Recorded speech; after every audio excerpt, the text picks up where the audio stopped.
નમસ્કાર, આપ જોઈ રહ્યા છો નેશન પ્લસ ન્યૂઝ. હું છું આપની સાથે હિતલ ભગત. સુરતના વરાછા વિધાનસભાના ધારાસભ્ય કુમાર કાણાણીનો વધુ એક લેટર સામે આવ્યો છે, જેમાં વરાછા ઓવરબ્રિજથી સરથાણા ઓવરબ્રિજ વચ્ચે ચાલતી ગેરપ્રવૃત્તિને લઈને લેટર લખ્યું છે. વરાછા રોડ એ સુરત શહેરનો મુખ્ય પ્રવેશ દ્વાર છે અને વરાછા રોડ ઉપર શ્રીનાથજી ફ્લાયઓવર બ્રિજ સૌથી સુરત શહેરનો મોટો બ્રિજ છે અને નાના વરાછાથી સરથાણા જકાતનાકા સુધીનો બીજો બ્રિજ છે. આ બંને બ્રિજ નીચે વર્ષોથી ગેરકાયદેસર લોકો વસવાટ કરે છે, ખૂબ મોટા પ્રમાણમાં વસવાટ કરે છે. આ બ્રિજ નીચે અનેક વાહનો, સંખ્યાબંધ વાહનોનું દબાણ પણ હોય છે, જેસીબી, મોટા ટ્રક, ટેમ્પાઓ, ટ્રેક્ટરો. એના કારણે ખૂબ ભયંકર ગંદકી પણ થાય છે. આ બ્રિજ નીચે ગેરકાયદેસર લોકો ફક્ત રહે છે એવું નથી, વસવાટ કરે એવું નથી, પણ એમના ધંધા પણ 2 નંબરના છે. દારૂ, જુગાર, ડ્રગ્સ, ગાંજા, અફીણ, અનેક પ્રકારના ન્યુસન્સ એ લોકો પીવે પણ છે અને વેચે પણ છે.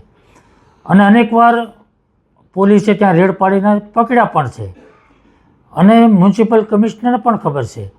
એટલે આ ત્યાં લાખો લોકો રોજ રોડ પર નીકળે છે, પોલીસ પણ નીકળે છે, કોર્પોરેશનના અધિકારીઓ પણ નીકળે છે.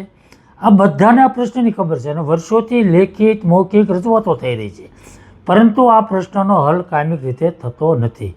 અને એટલા માટે મેં પત્ર લખ્યો છે કે ફ્લાયઓવર બ્રિજ નીચે અને વલ્ભાચાર્ય રોડ જ્યાં ચાલવા માટેનો ટ્રેક બનાવ્યો છે ત્યાં પણ આ પરિસ્થિતિ છે, ત્યાં પણ લોકો રહે છે, ત્યાં પણ ગેરકાયદેસર ધંધાઓ ચાલે. તો આ બંને રોડ ઉપર આ ન્યુસન્સ દૂર થવું જોઈએ, એની સામે કડક કાર્યવાહી થવી જોઈએ અને કાયમિક હલ થવો જોઈએ. અને એટલા માટે મેં મ્યુનિસિપલ કમિશનર અને પોલીસ કમિશનરને બંનેને પત્ર લખ્યો છે કે બંને સંકલન કરી સંયુક્ત રીતે આ કાર્યવાહી કરી અને કાયમિક ધોરણે આ પ્રશ્ન હલ કરવા માગો છે કે કેમ અને કેટલા દિવસમાં હલ કરવા માગો છો એનો લેખિત જવાબ મેં માગ્યો છે. એટલા માટે મેં આ પત્ર લખ્યો છે. Report nation plus news, Surat.